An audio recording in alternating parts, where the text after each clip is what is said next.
Hej Tobias. Hej igen. Det er lang tid siden sidst, Ja. men der er sket meget. Ja, det er det. Vi har holdt sommerferie. Og vi har ikke fået nogen mail til vores indbakke siden sidst. Nej, ikke med sådan nogle konkrete spørgsmål. Men der sker jo alligevel lidt, vi kan snakke om. Jo. Ja, Og vi skal der sker faktisk meget. Der sker meget godt. Ja, det må man sige. Ja, vi er jo ved at lægge vores budget, og skal have det til at hænge sammen. Det ser faktisk temmelig godt ud, i hvert fald for i år. Fremtiden, det er så lidt noget andet, men det har noget med det finansielle setup at gøre. Men det ser fornuftigt ud. Indtil videre, så er vi sådan set, så er der balance i tingene. Og vi fik jo senest lige en udmelding her i sidste uge omkring, vi fik endnu 4,1 millioner i finansiering. Og det hjælper jo i den grad også til, at vi kan udvide, hvad skal man sige, de ønsker lidt, der er. Eller der har selvfølgelig været nogle ønsker fra de forskellige udvalg om at komme med lidt ekstra service til borgerne og sådan noget, og det ser ud til, at det kan vi levere på, men vi er jo ikke færdige med at forhandle endnu, så det må vi lige se på, når vi kommer derhen. Men ellers så er det jo på onsdag aften i biografsalen, hvor at vi lige fortæller lidt om, hvordan det som rent faktisk ser ud nu i år, altså og til næste år og sidste år, så kan man ligesom få en fornemmelse af, hvad der er penge til, og hvad serviceniveau vi har tænkt os at sætte for dagen. Ja. Ja. Ja, det bliver spændende at høre. Det gør det. Så, men umiddelbart så har Læsø ikke været i en bedre økonomisk situation i den tid, jeg har været med i det her game, i hvert fald end vi er til næste år. Så umiddelbart. Men som sagt, udfordringen det er jo, at vi kender kun vores år efter år. Når vi kigger ind i budgetårene, så ser det helt umuligt ud. Men det har vi jo prøvet før. Det løser sig. Ja, det gør det. Optimister. Ja. Så har vi vores landevejsprincip, som vi er kommet en lille smule længere med. Og det er jo faktisk fantastisk. Vi skulle til møde på Samsø i mandags, og tog over søndag aften. Der hørte jeg lidt på vandrøren om, at der kom til at ske noget dagen efter. Vi skulle faktisk have et møde med ministeren for landdistrikterne, som jo er en del af det her landevejsprincip. Men vi fik jo at vide der om morgenen, at nu var de sidste penge bevilget til det oprindelige projekt, kan man sige. Og et eller andet sted, så var det jo egentlig rigtig fint, at vi kom i mål med det. Men jeg vil sige, som dagen gik, og som tiden gik, hele mandagen og tirsdagen, så blev det sådan alligevel lidt mærkeligt, fordi et eller andet sted, så kan man sige, at nu har jeg jo været med i næsten 10 år, ja. Men i virkeligheden, så er det jo 11-12 år siden, at Jes Kliksbøl og så, Søren Abeltorp, vores daværende kommunaldirektør, satte sig ned og skrev den der rapport, som de døbte betalingsringen, med baggrund i, at Helle Thorning på det tidspunkt sagde, at man ville ikke have en betalingsring omkring København, fordi det stoppede al vækst og udvikling. Og så vendte vi den lige rundt og sagde, at vi har faktisk en betalingsring omkring de danske øer, som stopper al vækst og udvikling. Og det var egentlig det, der tog udgangspunkt i det. Så var jeg så heldig, at jeg fik lov at præsentere den for udvalget for landdistrikt og øer i Folketinget, og så har i grove træk været med i processen lige siden. Men alligevel, så er det jo sådan lidt, hold da op, så er vi jo sådan set i mål. Det har godt nok taget 12 år, men tingene tager jo tid. Ja. Men der er sket noget, og det er lidt fantastisk. Og så var der nogen, der sagde til mig, hvad skal I så finde på nu? Der er masser at finde på, fordi der er stadigvæk, det er sådan, at når de bevilger nogle penge og udvider nogle puljer, jamen, så skal der også laves nogle bekendtgørelser, som skal ligesom fortælle os, jamen, hvad er det, som vi må med de penge, hvordan skal de bruges, og hvordan skal det hele hænge sammen.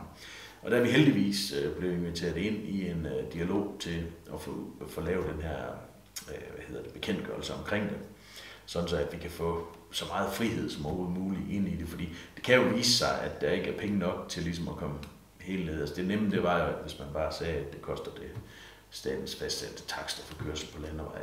Men det er ikke helt sådan, det hænger sammen. Der er nogle afgifter og noget moms og noget halløj, som også skal hænge sammen. Og så kan man sige, det er faktisk ikke en blankocheck til altid at kan køre på den pris, men det er jo ud fra nogle beregninger, som ligger historisk tilbage. Så det er jo meget indviklet, men det er vigtigt, at vi får sat vores præg på det, sådan så det bliver en dynamisk tilskud, og det ikke bare bliver fastholdt på det bestemte beløb, fordi på et tidspunkt, så ender vi jo samme sted, som vi er nu. Ja, der var også nogen, synes jeg kan huske, der var nogen, der udtrykte deres bekymring for, at det kun var en 4-årig periode. Ja, men det er jo fordi, at det er jo, det kan man sige, det er jo taget ud af den pulje, som er i 4 år, men det, der er vigtigt her, det er, at det er skrevet ind i finansloven. Ja. Altså, at det er et finanslovsforslag, som bliver øget, og det betyder, at der er skrevet en lov om det, og det er ikke bare nogle penge, som er delt ud. Og det er jo det, som vi i virkeligheden har brugt en masse tid på, op til, at vi fik den første omgang, at det skulle være på finansloven og ikke tilskud. Ja. Så det er jeg egentlig ikke så nervøs for. Der ligger også en rapport, der kom her i efteråret 22, som Indenrigsministeriet selv har stået for at lave, hvor at den beskriver simpelthen, at det er en samfundsøkonomisk god investering. Så man kan sige, at staten koster det stort set ikke nogen penge. Vi leverer på den vare, vi får. Så de penge, de har puttet ud i det her projekt, jamen, de kommer egentlig tilbage i samfundsøkonomi. Så derfor er jeg ikke så nervøs for, at pengene forsvinder igen. Det er jeg ikke. Og det er godt. Ja.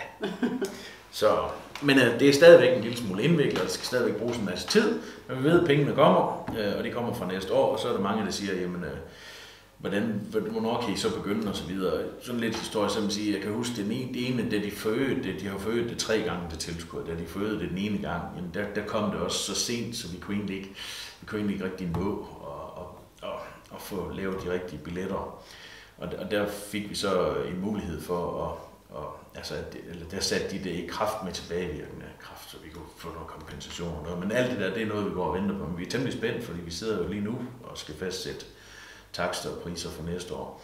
Men altså, det bliver jo sådan en proces, hvor vi arbejder videre ud fra det, vi ved, og det, vi ikke ved.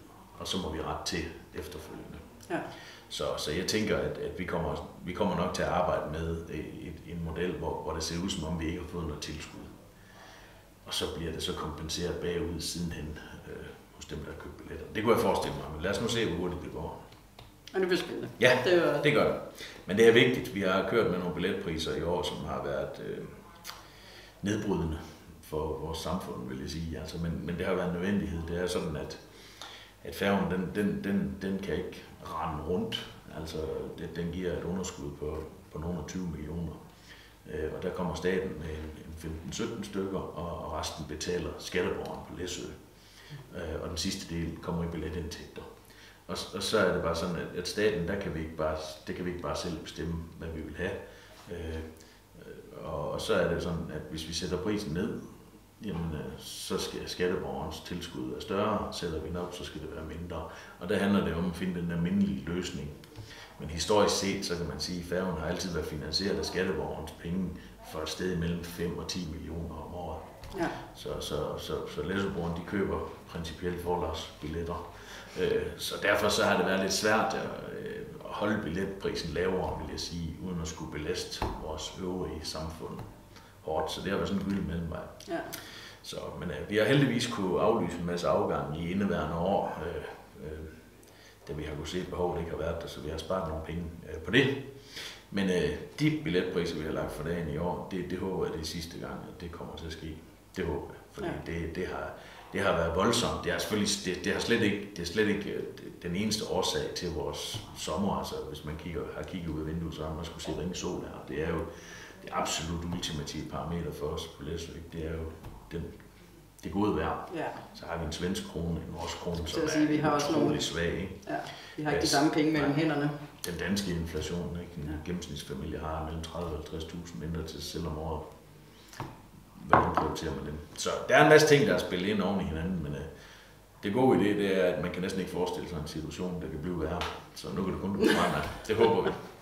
Men det her, det er jeg glad for, at det kom nu, for det kan måske skabe en smule optimisme hos dem, der har tænkt, nu kan det fandme være nok.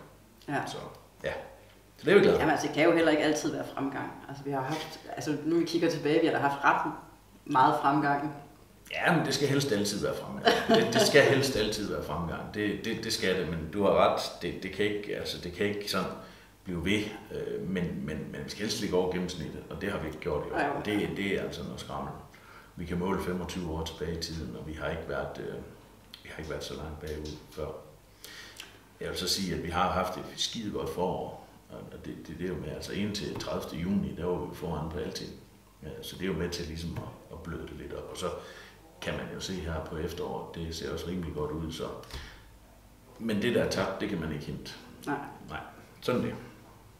Men det bliver spændende, det ser vi frem til. Ja, mange gode vibrationer, kan man sige. Så hvis I har spørgsmål til det, eller nogle tanker, I gerne vil dele med os, så husk borgmester@læsø.dk. Så står vi til rådighed. Ja. Og når flere spørgsmål der kommer, når flere sange, så kommer der dem her. Ja. Men vi må ikke lave dem for lange. Nej, så vi skal begrænse os. Nej, for at vide. Og det er ikke så nemt. Ja, men ellers så synes jeg, at hvis ikke man har tid til at komme ned i biografen onsdag aften og stille nogle spørgsmål og lytte lidt på, hvordan det hele det foregår og hvordan det ser ud, så skal man logge på. Det bliver også streamet, har jeg lavet mig fortælle. Det var godt, ja. Ja, så kan man følge med i det.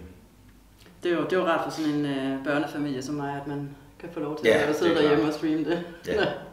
Så, men ellers så, ja, befolkningssammensætningen, det går også lidt tilbage. Men jeg ved ikke, det er måske lidt forkert at sige, at det heldigvis er på dødsfald. Det er selvfølgelig ærgerligt, når nogen dør, men man kan sige, at vi har stadigvæk den tilflytning, der er sådan nogenlunde opvejer fraflytningen, så det er jo positivt. Ja, det er status quo, så man kan sige det sådan. Ja, sådan ja. Jeg fik lige tallene for sidste måned i dag, ja. Og der var der plus igen. Ja, ja, det går lidt op med. Yes. Men tak, Tobias. Så tror jeg, vi holder den her, ikke? Lad os gøre det. Ja, og ser frem til på onsdag. Yep. Tak fordi I kiggede med, og fortsat god dag.